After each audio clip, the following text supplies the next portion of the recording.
Hey guys, আসসালামু আলাইকুম। 15 বছর পর দেশে আসলাম, পার্ট 3 নিয়ে এসে পড়ছি, তো শুরু করা যাক। ভাইয়ার কথার জবাবে আমি বহু কষ্টে বললাম, না ভাইয়া, আমি চাই না তোমরা নিজ বাড়িহীন থেকে কষ্টে জীবনযাপন করো, তার যে হবে এটাই ভালো, শর্তে রাজি হয়ে যাওয়া। তখন আমার ভাইয়া বলল, পাগল হয়েছিস? ওনার মেয়ের বয়স 30 বছর, তাতে কি হয়েছে? আমার বয়সও তো তার চেয়েও অধিক। তখন ভাইয়া বলল, ওনার মেয়ে কোনোদিনও মা হতে পারবে না, যার জন্য একের পর এক সম্বন্ধ ভেঙে গেছে, আর তোকে সেখানে ঘর জামাই হিসাবে থাকতে হবে। আমি চাই না আমার জন্য নতুন করে তোর জীবন আবারও কোনো কষ্টের সূত্রপাত হোক। ভাইয়ার কথার উত্তরে আমি কিছুটা নিস্তব্ধ হয়ে বললাম, তাতেও আমি রাজি ভাইয়া। তখন ভাইয়া বলল, আমি জানি ইউসুফ, তুই এসব মন থেকে নয়, বাধ্য হয়ে বলছিস। তোর কষ্ট আমি কিছুটা হলে উপলব্ধি করতে সক্ষম।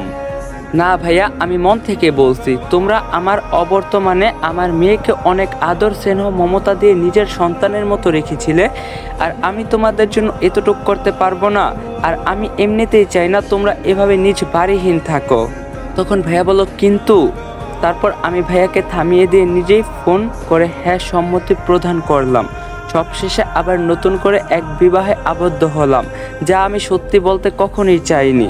ভাইয়া সে সময় ঠিকই বলছিল, আমি বাধ্য হয়ে রাজি হয়েছি, কারণ এতগুলো টাকা পরিশোধ করা অন্তত ভাইয়ার দ্বারা সম্ভব হতো না। তাই রাজি হয়ে যাওয়াটাই আমার কাছে বেটার মনে হয়েছিল। আর এমনিতেই বারবার বিয়ে ভেঙে যাওয়ার বেদনা একটা মেয়ের কাছে কতই না বেদনাদায়ক হয়ে থাকে। মেয়েটা দেখতেও যথেষ্ট সুন্দরী, তবে এতে কোনো আক্ষেপ আমার নেই। বিয়ের প্রথম রাতেও আমার বর্তমান স্ত্রীর সাথে কোনো প্রকার কথোপকথন হয়নি। সারা রাত সোফায় বসেছিলাম আমি, আর ভাবছিলাম কি হবে আমার আগামী দিনগুলোতে। বিয়ের দিন উপস্থিত না হতে পেরে পরের দিন শ্বশুর বাড়ি থেকে আমার বর্তমান স্ত্রীর বড় বোন এসেছিল দেখতে আমায়। তবে তাকে দেখে আমার শরীরটা সম্পূর্ণ শিউরে উঠেছিল। সেই মুহূর্তে নিমেষে যেন একজন বোবা মানুষে পরিণত হয়ে গিয়েছিলাম আমি। সেই মুহূর্তে মুখের ভাষাই হারিয়ে ফেলছিলাম, কারণ এই সেই মেয়ে যার মিথ্যা স্বাক্ষরের জন্য আমার কুয়েতে 15টা বছর জেল খাটতে হয়েছিল। মাথার এক কোণে এখনো মনে আছে রূপা নামের এই জঘন্য মেয়েটিকে, যার জন্যই আমার সুখময় জীবনটা কষ্টময় পরিণত হয়েছে। সেদিনকার দিনগুলো ক্ষণে ক্ষণে আজও আমার বুকের ভেতরটা কষ্টের তীব্র আগুনে দহনে জ্বালিয়ে পুড়িয়ে নিস্তব্ধ করে তুলতে বাধ্য করে। এখনও ভুলিনি আমি তার মুখ ছবিটা, যার জন্য আমার জীবনটা ধ্বংসের শীর্ষ স্থান লাভ করছে। নিমেষে সব দিক দিয়েই আমার বুকের গহীন করে জমাট বাঁধা কষ্ট যন্ত্রণা বেদনাগুলো আরও তীব্র গভীর হতে আরম্ভ হলো। বেশ কিছুক্ষণ হয়েছে, এখনও রূপা নামক মেয়েটা আমার দিকে অদ্ভুত এক দৃষ্টিতে তাকিয়ে রয়েছে। হয়তো চেনা চেনা লাগছে, কিন্তু চিনতে ঠিক পারছে না। মনে নেই হয়তো এই আমায়, যাকে ওই দিন ফাঁসানো হয়েছিল মিথ্যা স্বাক্ষরের ভিত্তিতে। কিন্তু আজও ঠিক মনে আছে এই আমার। বসে বসে গেম খেলছেন, ক্রিকেক্সে খেলুন, সাথে টাকা উপার্জন করুন। নতুন অ্যাকাউন্ট খুললেই পাচ্ছেন 100টি স্পিন একদম ফ্রি। জন্মদিনে থাকছে বিশেষ গিফট, পেয়ে যান 1000 টাকা বোনাস। সপ্তাহ জুড়ে স্লট খেলে জিতুন 22,500 টাকা। জেডিবিতে 500% বোনাস প্রতিদিন। বন্ধুকে রেফার করলে জেতার সুযোগ 3,77,777 টাকা। এভিয়েটর খেলুন, আকাশে উড়ুন, জিতুন 50,000 টাকা পর্যন্ত ক্যাশব্যাক একেবারে ঝড়ের গতিতে। আর জেতা টাকা তুলুন নিরাপদ উপায়ে, বিকাশ, নগদ, রকেট উপায় এবং ভারতে ফোনপে, গুগল পে, ইউপিআই এর মাধ্যমে লেনদেন করুন দ্রুত এবং নিশ্চিন্তে। তো পিন করা কমেন্ট থেকে বিনামূল্যে ক্রিকেক্স আগে রেজিস্ট্রেশন করুন এবং উপার্জনের যাত্রা শুরু করুন। যার জন্য তিলে তিলে কষ্টে যন্ত্রণায় আর্তনাতে চেয়েছিলাম আমি সৃষ্টিকর্তার কাছে নিজ মৃত্যুর ঠিকানা। তারপর রূপা বেশ স্বাভাবিকভাবে কথা বলার চেষ্টা করলো আমার সাথে, কিন্তু তার কোনো কথাই রেসপন্স বলতে কিছুই করলাম না আমি। এতে কিছুটা অপমানিত বোধ করলো রূপা, কিন্তু তাতে কোনো আক্ষেপ অন্তত আমার নেই। পাশ কাটিয়ে চলে গেলাম ভাইয়া আর ভাবির কাছে। ঘৃণায় এখনো শরীরটা শিরশির করে উঠছে। চাইলে অনেক কিছু বলতে পারতাম, কিন্তু পারিনি বলতে, কারণ সঠিক সময় আসেনি এখনো। সেই সময় রাগের বশে রূপাকে অতীত স্মরণ করিয়ে দেওয়ার ইচ্ছাটা ছিল বোকামি। চুপচাপ নিরিবিলি থাকাটাই বর্তমান আমার জন্য শ্রেষ্ঠ।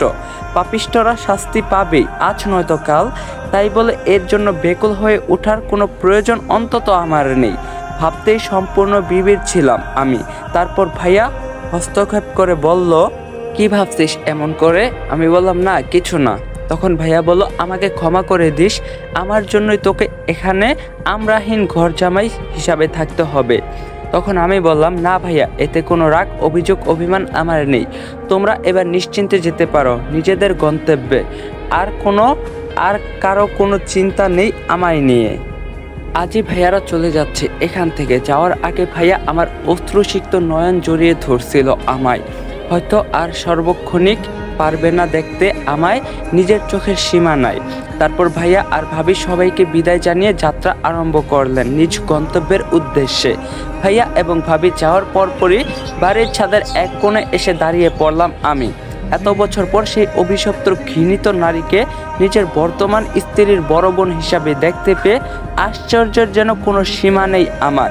সেটা আমি বাস্তব অবাস্তব, কল্পনায় অকল্পনায়, স্বপ্নে বা দুঃস্বপ্নেও ভাবতে পারিনি। জানি না কার কি এমন ক্ষতি করেছিলাম আমি, যার ফল স্বরূপ আমাকে তিলে তিলে কষ্টের অতল গভীর সাগরে তলিয়ে যেতে হচ্ছে। বারবার প্রতিনিয়ত জীবনের প্রতিটা মুহূর্তেই আমি কোনো কঠিন থেকে কঠিনতম পরিস্থিতির সম্মুখীন হয়ে থাকি। বুক কাটা ছাড়া হয়তো কেউ বুঝতে বা উপলব্ধি করতে সক্ষম হবে না এই বুকে কিরূপ দহন। পাশেই দুটো ট্যাবে দুটো গোলাপ ফুল গাছ লাগানো। আমার আবার ফুল ছেঁড়ার বাজের স্বভাব রয়েছে। খপ করে একটা ফুল ছিঁড়ে ছাদের অন্য পাশে গিয়ে দাঁড়ালাম। তার খানিকটা সময় পর একটা পিচ্চি ছাদে এসে হাজির হয়। সম্ভবত আমার বর্তমান স্ত্রী রায়ের কোনো কাজিন ছেলে হবে। ছেলেটি এসে ফুল গাছগুলো বেশ ঘুরঘুর করে দেখছিল। ঠিক সেই মুহূর্তে রায় ছাদে আসে এবং গোলাপ গাছে একটি ফুলের শূন্যতা দেখতে পেয়ে রায় সঙ্গে সঙ্গে রাগান্বিত হয়ে ধমকের সুরে পিচ্চি ছেলেটাকে বলল, তন্ময়, তুই কি এখান থেকে ফুল ছিঁড়েছিস? কই না তো, আমি ফুল ছিঁড়িনি। হঠাৎ ঠাস করে পিচ্চি ছেলেটাকে একটা থাপ্পড় লাগিয়ে দিয়ে রায় বলল, মিথ্যা বলা আমি একদম পছন্দ করি না। এর আগেও তুই এখান থেকে ফুল ছিঁড়েছিস, আর আজও তার ব্যতিক্রম হলো না। তুই জানিস না অযথায় ফুল ছিঁড়ে এমন কাউকে দেখতে পারি না আমি। সত্যি বলছি, আমি এমনটা করিনি। তখন রায় বলল, আবার মিথ্যা বলছিস? এতক্ষণ কান্না না করলো, এবার ঠিকই রায়ের তীব্র ধমকে কান্না করে দিয়ে ছেলেটি ছাদ থেকে চলে গেল এবং যাওয়ার আগে আবারও বলে গিয়েছে সে ফুল ছিঁড়েনি। একটা ফুল ছেঁড়ার জন্য রায় এতটা রেগে যাবে সেটা আমার কল্পনার শতগুণ বাহিরে অবস্থান করছিল। আহারে বেচারা পিচ্ছি ছেলেটা, শুধু শুধু আমার জন্য রায়ের কদ্দরের শিকার হতে হলো। পিচ্ছি ছেলে অন্তত মার খাওয়ার পর আর মিথ্যার আশ্রয় গ্রহণ করবে না। তারপর এবার রায়ের সন্দেহের তীর এসে ভেদ করলো আমার বুকখানি। দ্রুত ফুলটা পকেটে গুজে নিয়ে স্বাভাবিক হয়ে দাঁড়িয়ে রইলাম আমি। যেখানে একটা পিচ্ছি ছেলের গায়ে হাত তুলতে যে মেয়ে দ্বিধাবোধ করে না, সেখানে আমি তো এক জ্ঞানবোধওয়ালা। তারপর রায় আমার পিছনে এসে দাঁড়ালো এবং ভুরু কুঁচকে আমায় কিছুটা স্বাভাবিক কণ্ঠে বলল, আপনি কি ফুলটা ছিঁড়েছেন? তখন আমি বললাম, আমি কেন ফুল ছিঁড়তে যাব? আশ্চর্য, একটু এদিকে ফিরুন তো। জি বলো, আপনার পকেটে ওটা কি দেখা যাচ্ছে? আচ্ছা, তার মানে আপনি আমায় সন্দেহের চোখে দেখছেন? আমার জ্ঞান বুদ্ধি কি এতটাই লোপ পেয়েছে যে আমি শুধু শুধু অযথা গাছ থেকে ফুল ছিঁড়ব? তখন রায় বলল, তাও ঠিক, আর আপনি তো আর ছোট নন যে অযথাই ফুল ছিঁড়ে গাছের সৌন্দর্য নষ্ট করবেন। যাই হোক, বেশিক্ষণ ছাদে দাঁড়িয়ে থাকবেন না, নিচে চলে আসুন। আমি বললাম, কেন? রায় বলল, অসুবিধা আছে। বেশিক্ষণ ছাদে দাঁড়িয়ে থাকা লোককে পছন্দ করতে আমি অভ্যাস নই। কথা বলার পরপরই রায় চলে গেল। বুঝলাম না, আমি ছাদে দাঁড়িয়ে থাকলে তার কি এমন অসুবিধা? তার বেশ কিছুক্ষণ পর ব্যাপারটা স্পষ্ট বুঝতে সক্ষম হলাম। পাশের ছাদে অনেকগুলো মেয়ে একসাথে দাঁড়িয়েছিল, তার জন্য হয়তো রায় আমার এমনটা বলল। পরিশেষে অনেকগুলো দিন কেটে গেল।